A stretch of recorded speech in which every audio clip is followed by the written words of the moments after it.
1992, a powerful actor exposed his intimate parts and committed an explicit act right in the faces of two young women on a movie set. Audiences once praised this as the peak of extreme method acting, but the truth behind it is chilling. The terror in their eyes was a brilliant performance, extracted from a highly toxic, degrading environment.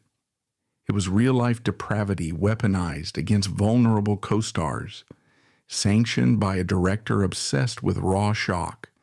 Ultimately, is this a cinematic masterpiece or a horrifying, legitimized form of psychological abuse? 1992, New York independent cinema operated on a dangerous currency. Shock value ruled the production studios. Directors and actors actively competed to push the limits of censorship. They rejected the polished, safe environment of mainstream Hollywood, bringing the unfiltered, chaotic violence of the streets directly to the theater screen. The industry labeled this movement as brave and uncompromising. Bad Lieutenant embodied this extreme culture perfectly. The pursuit of gritty, street-level authenticity erased standard workplace safety boundaries. Film sets transformed into unregulated stress zones. The demand for visceral reactions replaced the need for actual acting technique. Shock became the ultimate goal. The camera demanded raw, uncomfortable reality. The physical setup of the most infamous scene in this movie dictates total control. Harvey Keitel portrays a corrupt, heavily addicted police officer. He pulls over a vehicle. Two young women occupy the front seats. The physical reality of this location creates an immediate, inescapable trap. A car interior functions as a confined steel cage. The doors remain shut. The windows define the perimeter. The women possess zero physical mobility. Exiting the vehicle requires opening a door into an active street scene and ruining the camera take. They are physically boxed in. The production lights surround the vehicle, blinding the occupants. The camera lens points directly through the windshield. Every angle is covered. Every reaction is monitored. The environment isolates the two women from the outside world. They are sitting targets waiting for the scene to begin. They expect a standard exchange of dialogue, expecting to perform their job as professional actresses. Keitel approaches the driver's side window. He wears the official, fully detailed uniform of the New York Police Department. The uniform inherently projects authority. It carries the badge, the radio, and the visual weight of the law, demanding immediate civilian compliance. Society conditions individuals to freeze and obey the uniform. Keitel leverages this fictional authority before speaking a single word. The women inside the vehicle hold the industry status of supporting cast and background extras.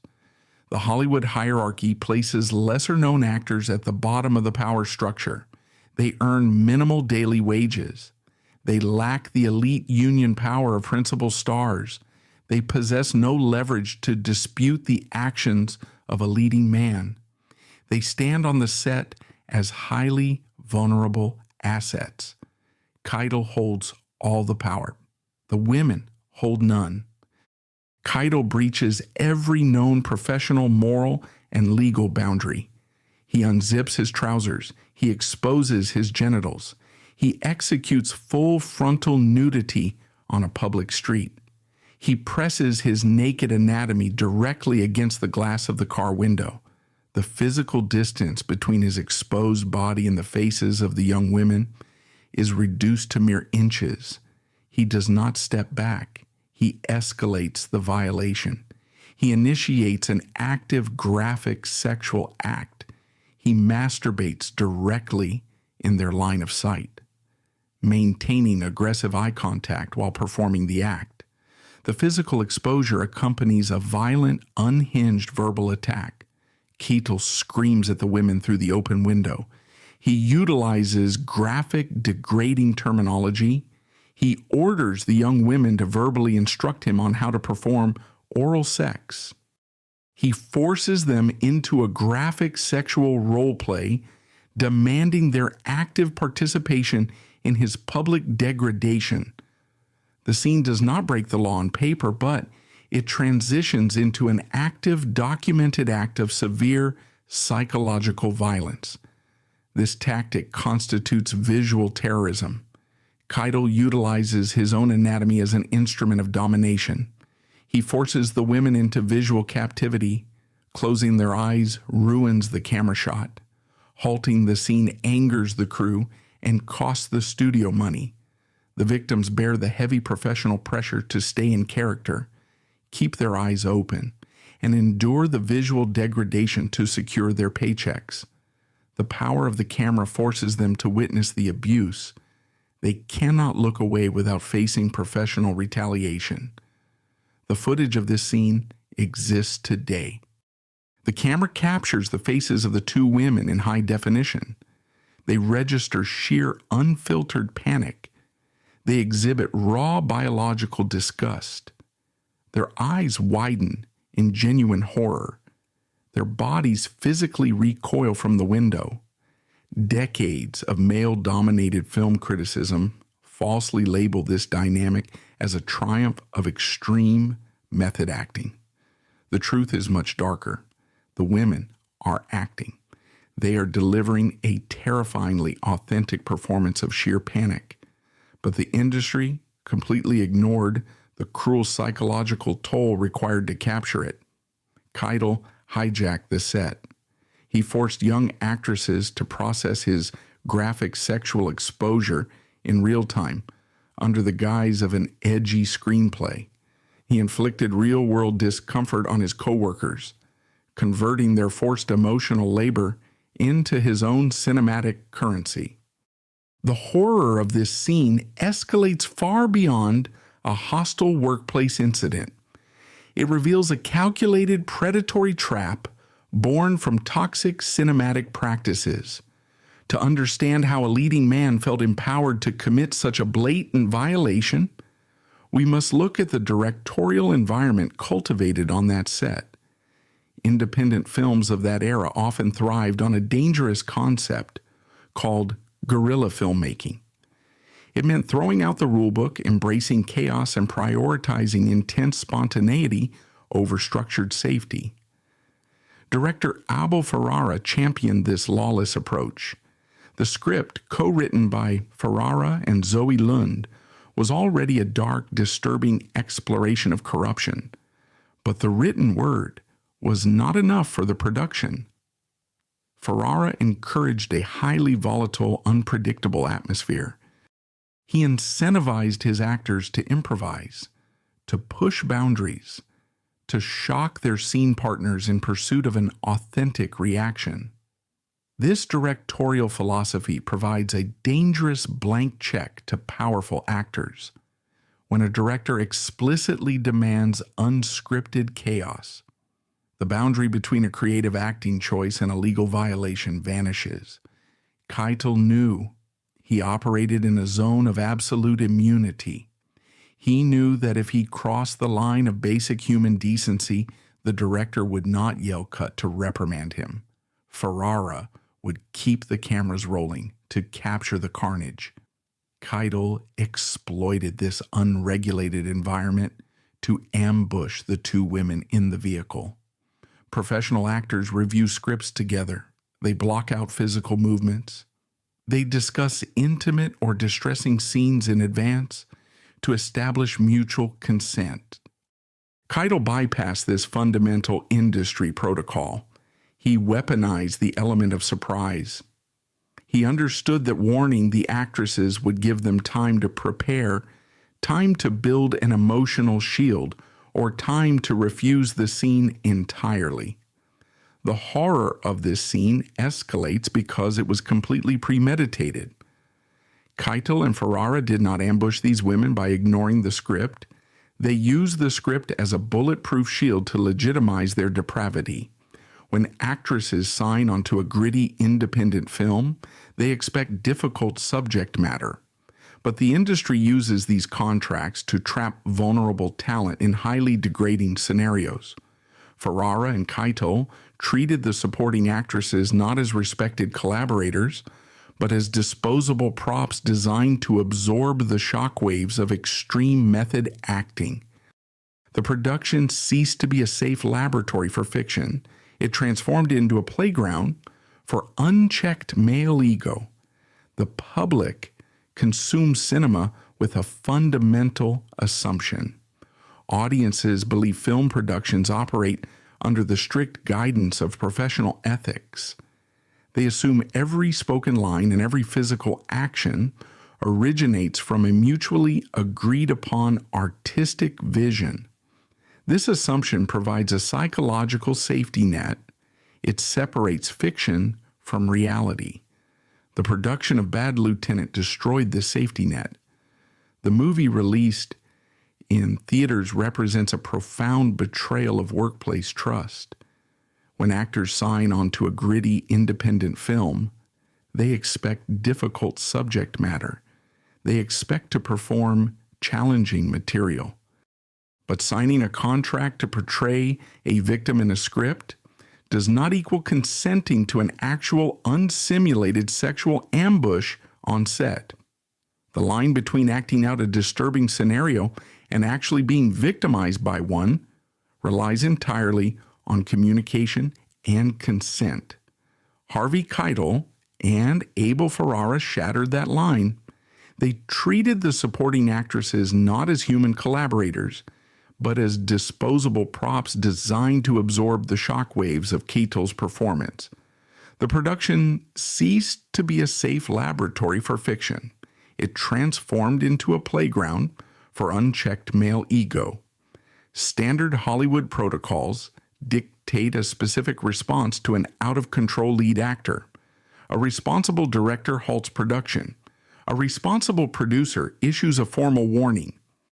The studio shuts down the set to prevent legal liability and protect the crew. Director Abel Ferrara ignored every single safety protocol. Ferrara observed his lead actor crossing the line into non-consensual territory. He witnessed the erratic, aggressive improvisation. Ferrara did not intervene to protect the cast. He made a conscious predatory decision. He weaponized Keitel's boundary-breaking behavior. Ferrara instituted a covert policy of moral apathy. He transformed a professional movie set into a psychological hazard zone. The camera crew received unethical instructions from the director. Their job was to capture the grit, no matter the human cost. They kept the heavy 35mm lenses focused on the car, recording the genuine distress of the women. The crew operated under a toxic allegiance to the director's vision. They prioritized the cinematic aesthetic over basic human decency. This unscripted, highly distressing footage went straight into the editing room. Film editing inherently involves shaping reality. Editors cut and splice footage to create a cohesive story. Ferrara used the editing suite to perform a moral laundering operation. He took an incident of severe workplace harassment and stitched it into a profound character study. He used pacing, music, and sequence arrangement to give Keitel's unscripted assault the illusion of a brilliant planned performance. He applied the structure of a fictional narrative to disguise the reality of his predatory improvisation. The final cut of the film presents a controlled artistic vision, but the raw environment that produced it was completely uncontrolled. This deception exposes the highly toxic culture of the American cult classic scene in the 1990s. Directors in this gritty genre prioritized their artistic reputation over basic morality. They worshipped at the altar of raw authenticity. They believed traditional filmmaking was sterile. They sought a dangerous, unpredictable edge. Ferrara capitalized on his lead actor's volatile choices to achieve that edge. He commodified the genuine fear of the supporting cast. He assigned a commercial dollar value to real human suffering. Ferrara did not view Keitel's extreme behavior as a professional liability. He viewed the chaos as free, highly valuable production value. He transformed real-world misconduct into a cinematic asset. The resulting film blurs the line between a narrative feature and a documentary of workplace abuse. It is a fabricated reality constructed by a director willing to exploit the vulnerable people on his set. The entire production ecosystem of an independent film relies on trust. Actors perform vulnerable acts based on a mutual agreement with the director. The script serves as the legal and artistic contract. Ferrara and Keitel shredded that contract. They operated a rogue production. The concept of consent vanished. When an actress signs a release form, she consents to the actions detailed in the screenplay. She does not consent to a surprise sexual exposure. Ferrara bypassed ethical consent through pure directorial negligence. He exploited the chaotic atmosphere of a low-budget shoot to mask the violation. The American film industry harbors a deep obsession with the tormented artist archetype. The culture romanticizes suffering. It equates extreme personal dysfunction with artistic genius. Ferrara fed directly into this toxic mythology. He recognized Keitel's volatile, unscripted choices not as a crisis requiring intervention, but as a goldmine for independent cinema. He understood the market value of authentic misery. The 1990s indie film market demanded transgressive content. Audiences sought out movies that defied mainstream Hollywood sanitation. Ferrara supplied that demand by crossing the line from director to enabler. He did not simulate transgression. He documented it and sold it. This methodology sets a terrifying precedent for workplace safety in the entertainment sector. A film set is a professional workplace subject to strict labor laws. The director functions as the primary manager. Ferrara abdicated his managerial responsibility. He actively encouraged a hazardous environment. Keitel's actions went unchecked because the ultimate authority figure on set silently approved of the chaos. The camera validated the dysfunction. It created a dangerous feedback loop of escalating depravity. The more extreme Keitel behaved, the more profound footage Ferrara acquired for his narrative. The critical reception of the film further empowered this directorial malpractice. Prominent film critics championed Bad Lieutenant. They wrote extensive analyses parsing the religious symbolism and the themes of redemption. They treated the film as a profound exploration of Catholic guilt. They ignored the unethical mechanics of its creation. The critical establishment validated Ferrara's methods. They granted him the title of an auteur. An auteur is a director considered to be the undisputed author of a film. The industry grants auteurs massive creative leeway. Ferrara used the auteur label to immunize himself against ethical scrutiny. The critical praise effectively silenced any questions regarding the consent and safety of the women involved in the production. The legacy of this chaotic filming operation stains the history of American independent cinema. It reveals the dark underbelly of the art at all costs mentality. The film stands as undeniable proof that the pursuit of a gritty, realistic aesthetic often relies on the outright exploitation of human beings. Ferrara built his directorial reputation on a foundation of ethical negligence, dangerous improvisation, and the silent suffering of his supporting cast. The true horror of Bad Lieutenant resides entirely behind the camera. For decades, the cinematic establishment protected this scene with a powerful, impenetrable phrase. They called it method acting. The public accepted this label without question. Critics published extensive reviews praising Harvey Keitel. They worshipped his commitment to the craft. The media presented a calculated hypothesis to the audience. This hypothesis framed Keitel as a sacrificing cinematic genius.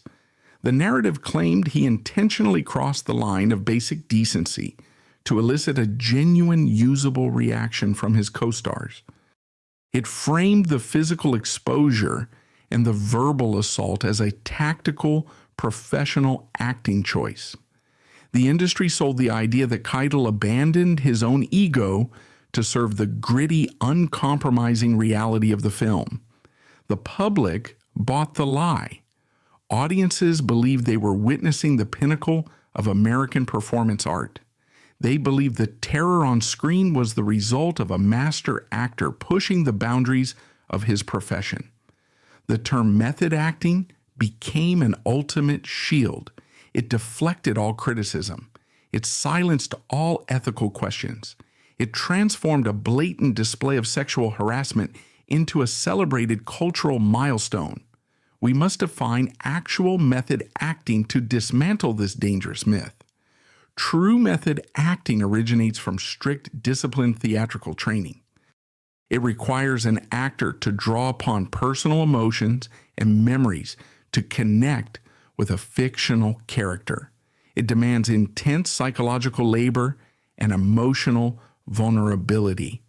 However, true method acting also requires an unbreakable professional boundary. A trained professional steps into the emotional state of a character, performs the scene, and steps out. It involves immense personal control. True technique never dictates the non-consensual violation of a scene partner. It never authorizes workplace sexual harassment. It never requires physical exposure to non-consenting individuals. Keitel displayed zero professional control. He utilized zero ethical theatrical technique. The actions captured on screen do not represent a disciplined actor making a bold, collaborative choice. They represent an individual weaponizing his elite status. He did not use his imagination to create terror. He used his actual anatomy. The established hypothesis of calculated genius falls apart under basic scrutiny. Keitel did not carefully plan a psychological tactic to elevate a safe scene. He leaned into his most toxic impulses, forcing his co-stars to endure a highly inappropriate, psychologically damaging environment. The industry often mistakes this frantic, uncomfortable energy for brilliant intensity. In reality, it is the visible byproduct of a leading man who knows he can do whatever he wants without consequence. His eyes dart erratically. His physical movements lack the precision of a choreographed performance. His aggression is unmodulated and dangerous. He was not simulating the depravity of a corrupt police officer. He was actively exhibiting his own real-time depravity. A disciplined actor can stop an intense performance the moment a safety issue arises, or when a co-star is genuinely distressed. An actor obsessed with shock value ignores the distress. Keitel did not plan a collaborative acting choice. He simply unleashed his darkest, most unfiltered impulses on a public street. The American film industry transformed method acting into a toxic religion. This religion provides a convenient, impenetrable shield for abusive men. Hollywood utilizes the label of method acting as a universal get-out-of-jail-free card. It functions as a legal and social immunity idol exclusively for powerful A-list male stars. Consider the inherent hypocrisy of this dynamic. An ordinary citizen exposing his genitals and demanding sexual acts in a public setting faces immediate arrest.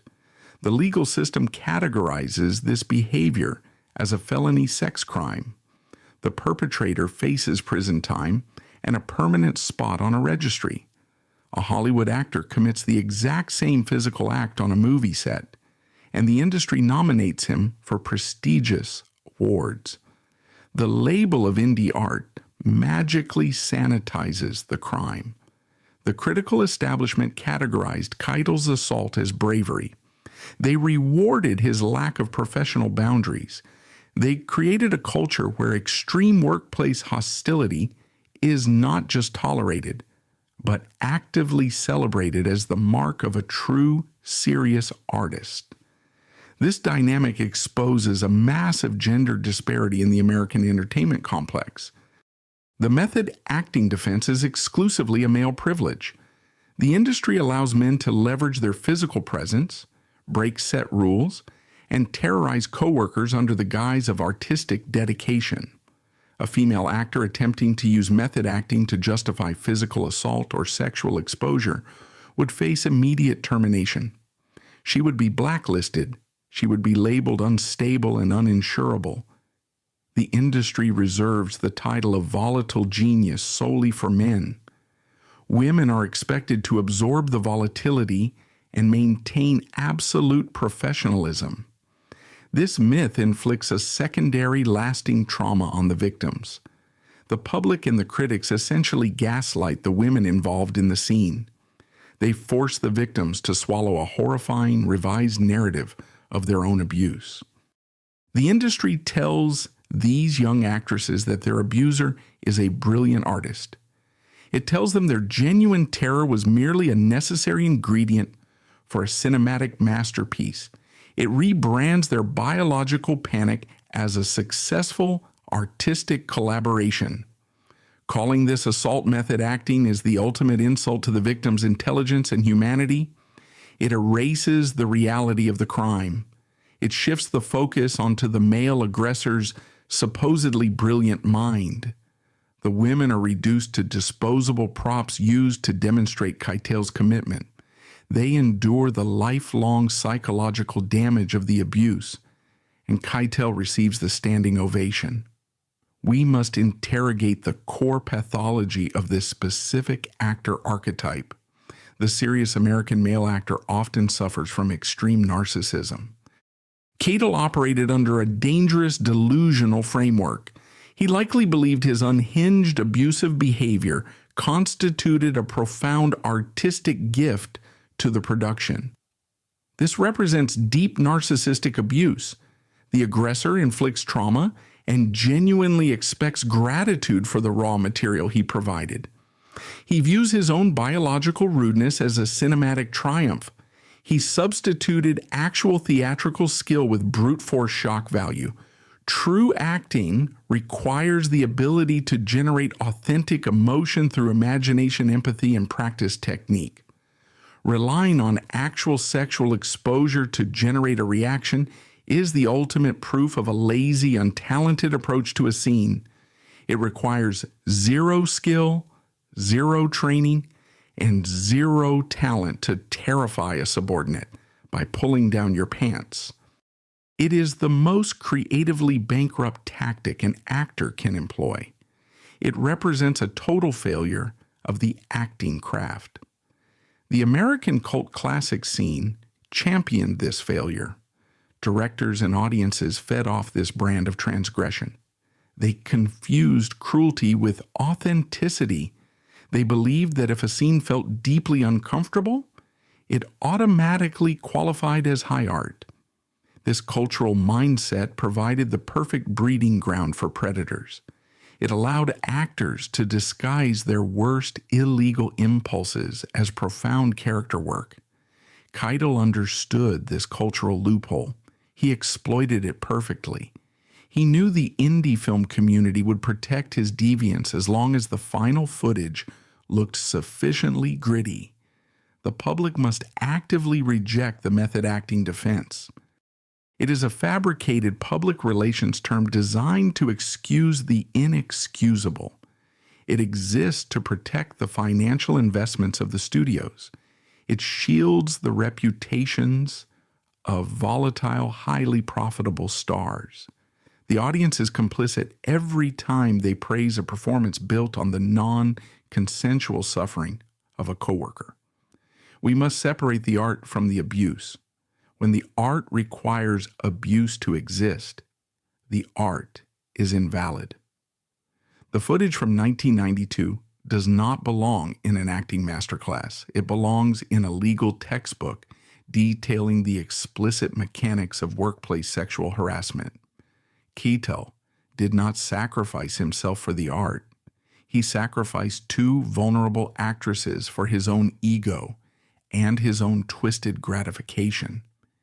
He draped his own real-world deviance in the prestigious intellectual clothing of American method acting.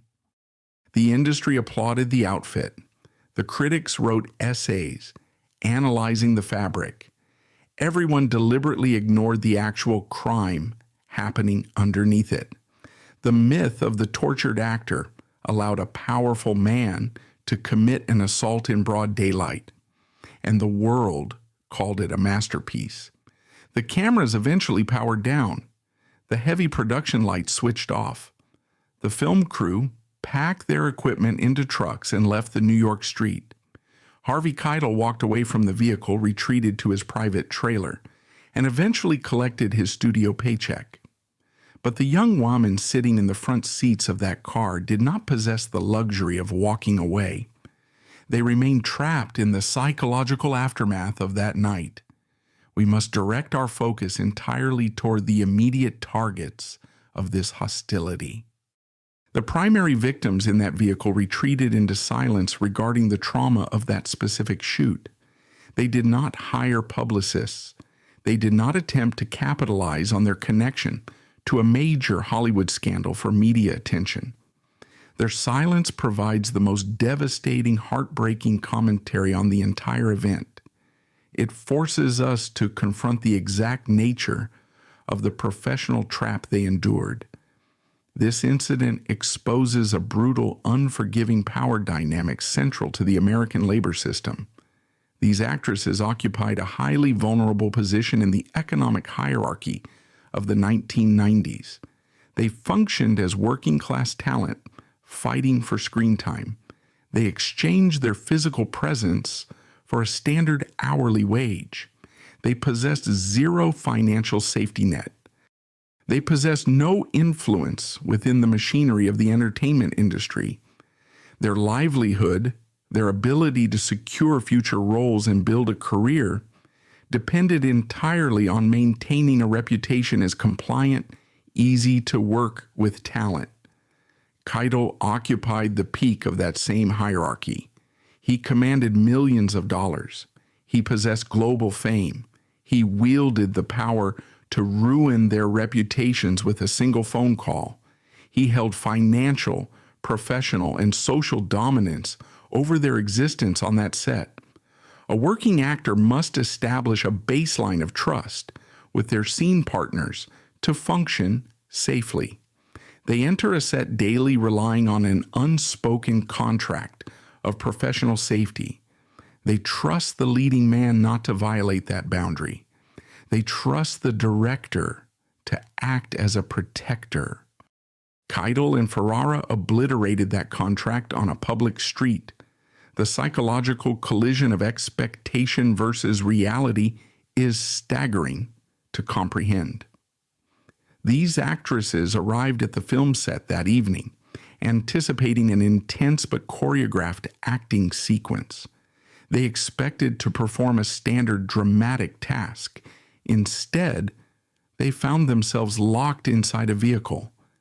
They found the powerful leading man standing mere inches from their faces. He exposed his genitals. He masturbated. He screamed graphic, violent, degrading sexual demands through the open window. The human brain struggles to process this level of sudden extreme betrayal. The mind cannot easily reconcile the identity of the respected veteran actor with the identity of the unhinged sexual aggressor. The sudden violation fractures reality. It induces sheer, uncontrollable biological panic. We must analyze the agonizing, impossible decision they faced in that confined space. Their biological survival instinct demanded immediate escape, but their crushing financial and professional reality paralyzed their physical bodies. Look at the physical parameters of the trap. The car operated as a steel cage. The heavy production lights surround the vehicle, blinding the occupants. If they open the car door and run into the street, they disrupt a major film production. They ruin an expensive camera take. They draw the anger of the entire crew. But more crucially, they anger the director and the star. Fleeing the scene guarantees their immediate termination. They instantly lose their paycheck. They risk being blacklisted by a wealthy, vindictive Hollywood network. Keitel placed them in an inescapable vice. He leveraged their vulnerability. He forced them to choose between enduring a graphic sexual ambush on camera or facing immediate professional ruin. They chose to endure. They kept their eyes open. They absorbed the visual trauma because the American capitalist structure offered them zero viable alternatives. Their paralysis was not consent. Their paralysis was a survival tactic. The ordeal did not conclude when the director finally yelled, "Cut." The production ended, but the shadow of that night remained intact. The psychological torture escalated during the film's release. They had to watch the movie premiere to global acclaim. They had to walk past movie posters advertising the very project that exploited them. They had to carry the silent, toxic, suffocating knowledge of what truly happened behind the scenes. The harassment contaminated their professional history, their resumes transformed into a constant psychological minefield. They had to smile at industry events and pretend the ambush was just method acting to survive in the business. The trauma of the film set followed them directly back to their source of survival. They were held hostage by the film's success.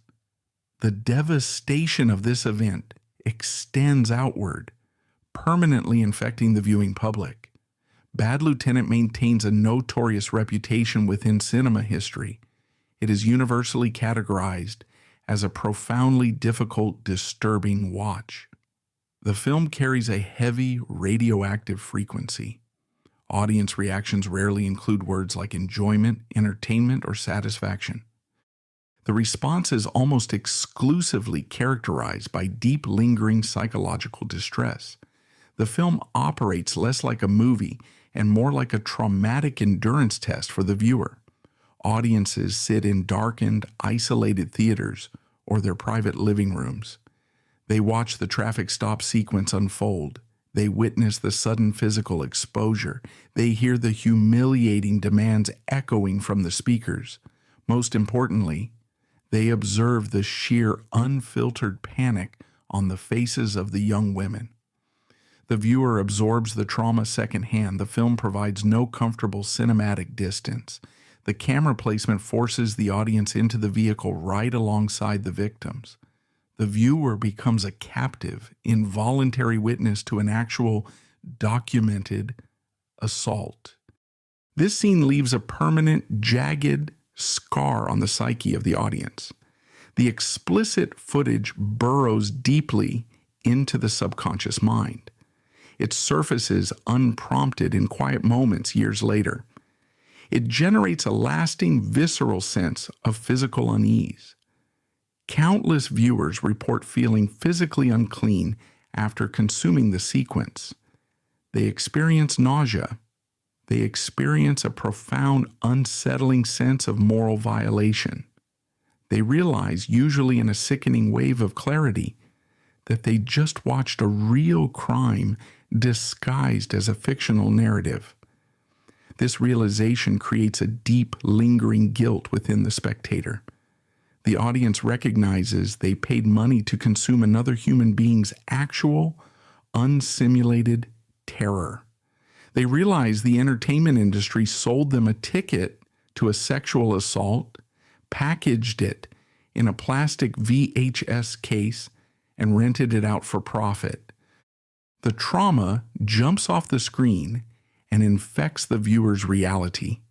It destroys the traditional safe escapist function of cinema. It replaces cinematic entertainment with a psychological disturbance. The viewer becomes an unwilling accomplice. Every time someone presses play on that specific scene, the assault happens again. The violation is repeated on a continuous global loop. The film operates as a viral agent, transmitting the horror of that 1992 New York production set directly into the minds of the public for decades. It forces the audience to carry the weight of a crime they could not stop. The agonizing silence of the traumatized actresses and the enduring sickened distress of the global audience stand as the true permanent legacy of Harvey Keitel's actions. The film did not capture art, it captured destruction. It left a trail of psychological wreckage that no amount of critical praise can ever erase. The American entertainment machine possesses a highly effective mechanism for sanitizing depravity. It utilizes a highly coveted cinematic label, the cult classic. The industry applies this label to films considered too extreme, too weird, or too transgressive for general audiences. A cult classic typically defines a movie that failed at the mainstream box office but gained a passionate underground following over time. Cult status grants a piece of media cultural immunity. It transforms a standard movie into a sacred, untouchable object. Fans defend the work fiercely. Independent theaters organize midnight screenings. Critics write long, retrospective essays analyzing its misunderstood brilliance every single decade. The film never dies. It achieves a bulletproof immortality. Bad Lieutenant secured this exact status. It sits near the absolute top of the 1990s independent film canon. We must interrogate the gatekeepers who handed this film its cultural immortality. The film critics of the early 1990s dictated the cultural conversation. They held the power to destroy a film or elevate it to masterpiece status. This critical demographic consisted almost entirely of older men. They wielded massive, unchecked influence over the success or failure of independent cinema. These men watched the physical exposure. They watched the verbal ambush. They witnessed the sheer panic on the faces of the young women. They did not see a workplace violation. They did not recognize an abuse of power. They saw an intellectual exploration of the human condition. They intellectualized the abuse. They draped an academic cloak over a raw act of sexual harassment. The critical establishment latched onto the core, scripted themes of the screenplay. The movie supposedly explores the deep, agonizing weight of Catholic guilt. The narrative follows a corrupt, irredeemable police officer desperately seeking spiritual forgiveness. The critics praised Keitel for perfectly embodying this theological struggle. They wrote thousands of words analyzing the religious symbolism of a man hitting rock bottom and crying out for salvation. The irony of this critical analysis is suffocating. The film preaches about the heavy burden of sin. It demands the audience contemplate the difficult path to divine redemption. Yet, the production itself committed actual unforgivable sins against vulnerable working-class women to capture that narrative. The critics deliberately ignored the real-world victims to praise the fictional perpetrator's spiritual journey. They granted the character grace while offering the victims absolute silence. This critical reaction exposes the massive moral vacuum operating within the American independent film scene. The indie label functions as a powerful, impenetrable shield against ethical accountability. Mainstream Hollywood studios operate under strict corporate scrutiny. If a major studio releases a film containing unsimulated sexual harassment, the corporate board faces massive lawsuits. The stock price plummets. The executives face termination. Independent cinema operates under a highly toxic set of rules. The lack of corporate oversight translates directly into a lack of moral boundaries. The industry actively rewards independent films for breaking the rules of basic decency. The transgression becomes the primary selling point. The critics confuse cruelty with artistic bravery. They operate under a flawed, dangerous philosophy. If a film makes the audience profoundly uncomfortable, it automatically qualifies as a cinematic masterpiece. They mistake a biological trauma response for profound artistic provocation. They built a system where the value of the art is directly proportional to the amount of human suffering required to produce it. To fully understand the toxicity of Bad Lieutenant, we must look at an immediate historical contrast. We must examine the concept of the male gaze. Bad Lieutenant was directed through an inherently aggressive, predatory male lens. The camera weaponizes the male body to dominate and humiliate the female subjects. The critics celebrated this type of aggressive dominance as brave. Exactly 1 year later, in 1993, Harvey Keitel starred in a radically different film called The Piano. The film was directed by a woman, Jane Campion. The script required Keitel to perform fully nude. He exposed his entire body on camera. However, under the direction of a woman, the nudity served a completely different purpose. It was not used as a weapon. It was not used to terrorize a female co-star. The exposure in The Piano communicated vulnerability, connection, and deep respect. Campion proved that a male actor can strip away every physical barrier without stripping away the dignity of his scene partner. The Piano proves that Keitel possessed the capacity to perform vulnerable, respectful art.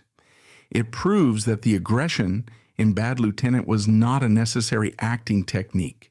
It was a conscious, deliberate choice. Keitel and his director chose violence.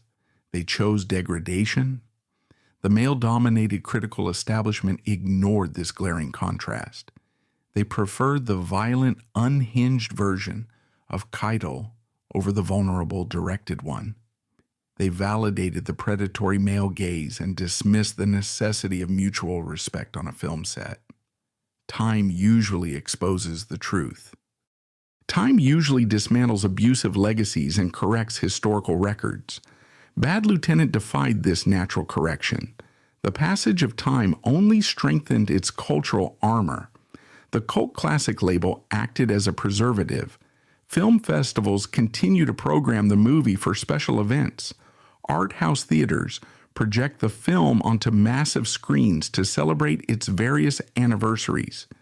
Respected entertainment publications routinely include it in lists of the greatest, most essential independent films ever made.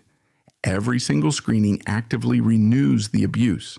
Every single retrospective essay validates the transgression. Every single commemorative Blu-ray release generates profit from a documented sexual assault. The system continuously breathes life into a film built on a foundation of human degradation.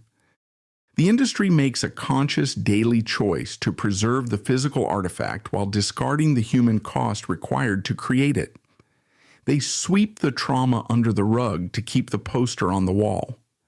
This enduring worship forces a brutal confrontation with our own cultural priorities. Why does the American film industry fiercely protect the legacy of an abuser while erasing the names of the victims? Why does the critical establishment grant moral amnesty to male actors under the guise of raw artistic genius? Does a gripping performance justify the destruction of a safe working environment? Does a compelling cinematic narrative outweigh the basic human rights of the supporting actresses? The industry consistently demands that the public separate the art from the artist. This demand is a trap. It is a manufactured philosophical argument designed to protect the financial investments of the studio system. It is designed to keep the revenue streams flowing regardless of the creator's crimes. We cannot separate the art from the artist when the art itself is the actual documented record of the abuse. You cannot detach the creator from the creation when the creation is just a high-definition recording of the creator committing a crime. The footage is the offense. The movie is the primary evidence. The continued veneration of Bad Lieutenant represents a massive institutional failure.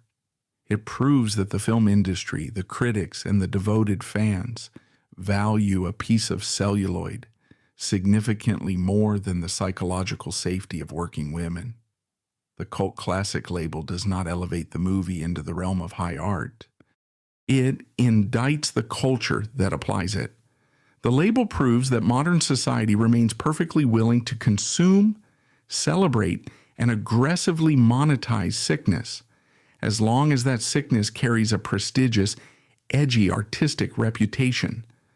The movie does not stand as a testament to fearless, uncompromising filmmaking. It stands as a glowing monument to the hypocrisy of the critical establishment. The critics sanctified an active crime scene.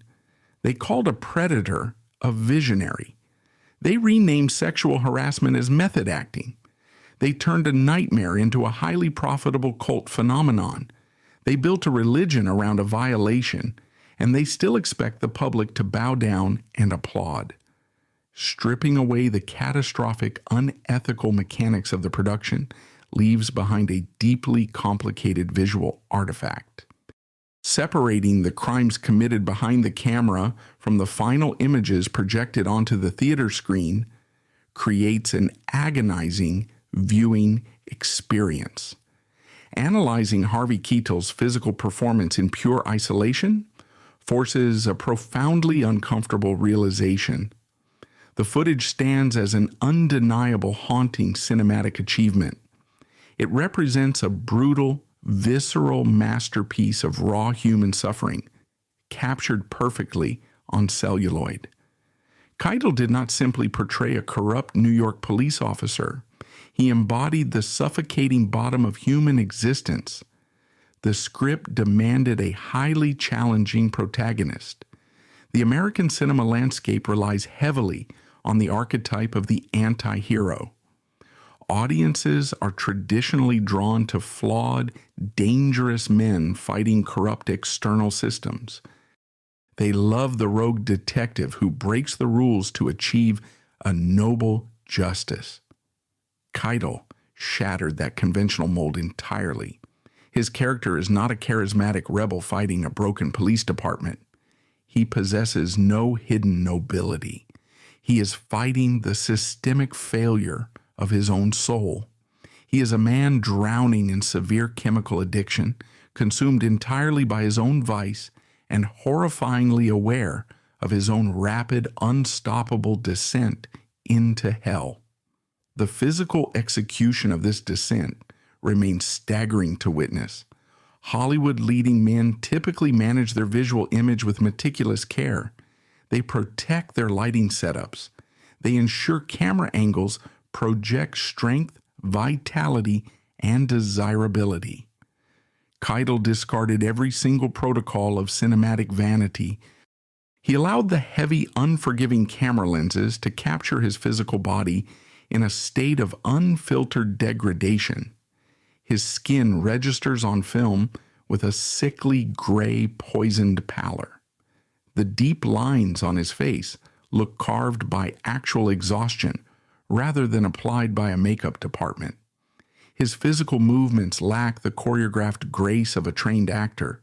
He moves with a heavy, erratic, deeply fatigued stagger. He carries the literal physical weight of severe dependency in every single frame of the movie. He does not simulate intoxication through practiced theatrical tics. He exists entirely within the suffocating center of it. The emotional frequency radiating from the screen proves even more disturbing than the physical decay. Keitel projects a terrifying, constantly shifting duality that keeps the audience in a state of perpetual anxiety. He portrays a predator capable of extreme, sudden, unprovoked violence, while simultaneously radiating a pathetic, crippling, almost childlike vulnerability. He is a monster desperately crying out for spiritual absolution. The narrative dictates an agonizing religious arc. The corrupt lieutenant investigates a horrific, violent crime committed against a nun in a church. This investigation acts as a brutal psychological mirror, triggering a delayed crisis of faith within the detective. He is forced to confront the concept of pure, unadulterated grace while standing knee-deep in his own filth. Keitel navigates this spiritual collapse with a terrifying, unblinking authenticity. The film contains sequences of profound desperation that defy standard acting critiques. Keitel delivers scenes where he physically collapses under the crushing, invisible weight of his accumulated guilt. He crawls on the floor of a cathedral. He wails with a guttural, animalistic grief that shakes the audio microphones. He screams violently at unseen hallucinations of religious figures. He demands forgiveness from a God he no longer understands, begging for a redemption he actively knows he does not deserve. The psychological pain projecting from the screen is thick, palpable, and undeniable. The audience can physically feel the psychic weight of a human being, realizing their entire existence has devolved into a toxic, irredeemable wasteland. The viewer is forced to sit silently in the dark and watch a man desperately trying to claw his bare hands out of a grave. He spent his entire adult life digging for himself. It transcends acting and becomes a real-time documentation of a soul fracturing. This dynamic creates the central, agonizing paradox of the entire film. The performance is universally considered one of the most realistic, uncompromising, and brutal depictions of addiction and spiritual decay in the history of American cinema. Film historians dedicate entire chapters to analyzing its impact. Professional acting students study the minute physical choices, the unpredictable vocal inflections, and the terrifying dead-eyed contact he makes with the lens. The performance receives universal enduring praise for its unflinching, terrifying honesty. The performance achieves this legendary honesty because it crosses the line into a terrifying reality. The erratic, explosive energy captured on film did not originate from traditional theatrical boundaries. The performance achieved absolute realism, specifically because the man standing in front of the lens was leveraging an environment devoid of rules. The camera did not capture a brilliant, carefully calibrated simulation. The camera captured a man willing to inflict real trauma on others to achieve his aesthetic goals. The artistic brilliance of the final cut is permanently tied to the ethical destruction of the set. The grit, the rawness, the deeply uncomfortable authenticity that critics praise so highly stem directly from Keitel's willingness to ambush his co-stars. He utilized his untreated, unchecked impulses as the primary combustible fuel for the fictional character. He did not build a performance block by block in a safe rehearsal room. He allowed his own personal chaos, his own real-world disregard for consent, to bleed directly onto the 35mm negative. This reality forces a profound unresolved tension upon the viewer. You are watching a truly great, historically significant piece of cinematic acting. You are witnessing a level of emotional commitment and physical surrender that most professional actors never achieve in a lifetime of trying. You feel the profound, aching sorrow of the fictional character. You feel the crushing weight of his cinematic sins. You recognize the undeniable, towering artistic value of the sequence playing out before you. But that artistic value remains dependent on the personal, real-world exploitation of the women delivering the reactions. The cinematic masterpiece grew directly out of a profound, literal, moral swamp. The film forces the audience to confront a difficult, ugly reality about the exact nature of great art. Society prefers to believe that masterpieces originate from disciplined, healthy, highly professional environments. People want to believe that great acting is a safe, controlled magic trick. Bad Lieutenant shatters that comforting illusion permanently. Sometimes the most powerful, resonant, and enduring cinematic moments do not come from a place of safety or technique. Sometimes the most haunting, iconic images ever committed to film are born directly from chaos, severe instability, and genuine, unsimulated human suffering. Keitel's performance stands as a towering, permanent monument to that specific dark reality. It remains a brilliant, unforgettable cinematic achievement, and it remains an absolute tragedy that it exists. But the catastrophic moral failure on this set does not end with the leading man.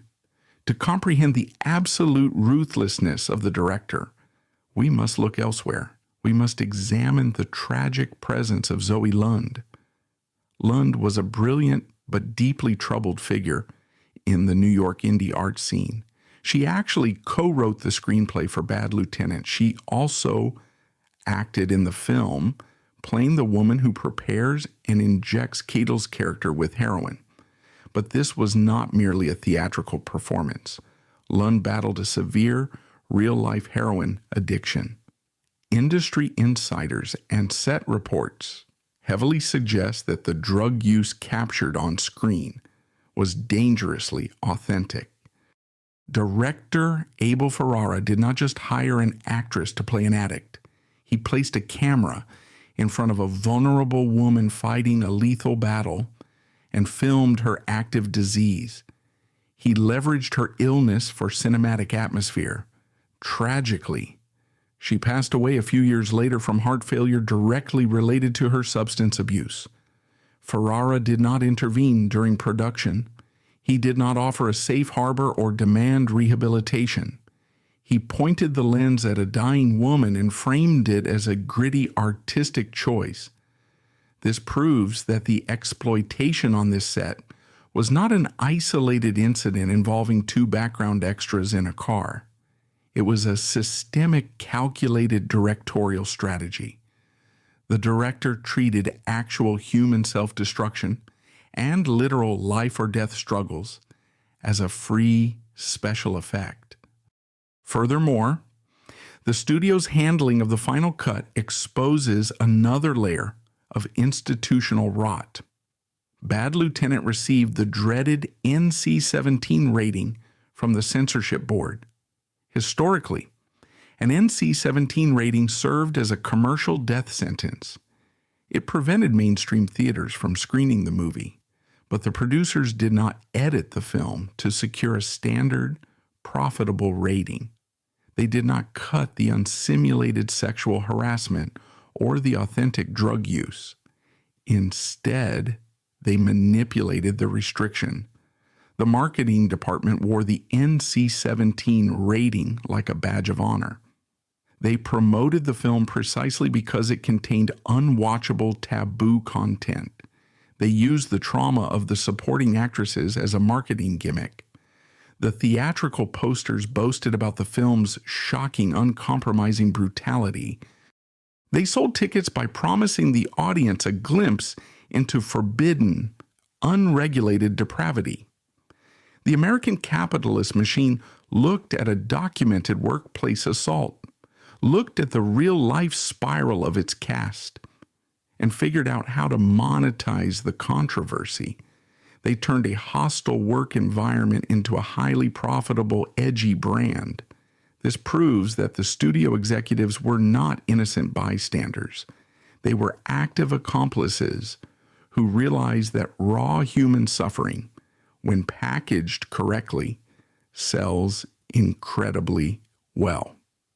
The final legacy of this production is not the visceral acting or the gritty independent aesthetic. The ultimate legacy is the permanent destruction of the boundary, separating professional fiction from a real-world violation. For decades, the American film industry has operated on a highly toxic, deeply ingrained lie. The system sold the public the dangerous idea that absolute cinematic authenticity demands a literal human sacrifice. The studio executives and the critical establishment claimed that pushing a performance to the absolute limit naturally requires breaking a few moral rules. But raw authenticity is never a valid excuse for human humiliation. You do not need to shatter the psychological dignity of your coworkers to capture a great frame of film. True, enduring art does not require the non-consensual degradation of the vulnerable. A compelling fictional narrative does not magically erase a documented workplace crime. Yet, the Hollywood establishment spent an entire century building a massive protective mythology around volatile, dangerous men. They canonized actors and directors who mistreated their subordinates on a daily basis. They protected these specific predators with prestigious labels, calling them tortured geniuses, method actors, or uncompromising visionaries. They built an entire economic system specifically designed to forgive the worst male behavior, provided the box office returns were high and the critical reviews were strong. This specific movie stands as the undeniable proof that the aggressive pursuit of unfiltered art can easily operate as a perfect cover for real-world predation. A piece of media born directly from the exploitation and terrorization of working-class women cannot simply be consumed as harmless entertainment. Society has to fundamentally change how it evaluates American cinema. The era of granting moral amnesty to powerful men under the guise of artistic brilliance must come to an immediate, permanent end. We must stop pretending that a hostile, dangerous set is just the necessary price of a cinematic masterpiece. We must stop sanctifying men who use their elite status to crush the people standing beneath them. A performance, no matter how iconic, is ultimately just a job. A film production is ultimately just a standard workplace governed by laws. The basic respect for human life, legal consent, and psychological dignity must always outweigh the selfish pursuit of a shocking cinematic moment. When the director yells, "Cut," the cameras stop rolling. But the trauma for these actresses does not. What we have just seen is proof of a toxic power dynamic, where art becomes a shield for abuse and silence is bought with fame. It is time for the truth to be heard. What are your thoughts on this dark reality? Leave a comment below. Don't forget to subscribe to Actor Secrets as we continue to expose the dark side of Hollywood. Thanks for watching.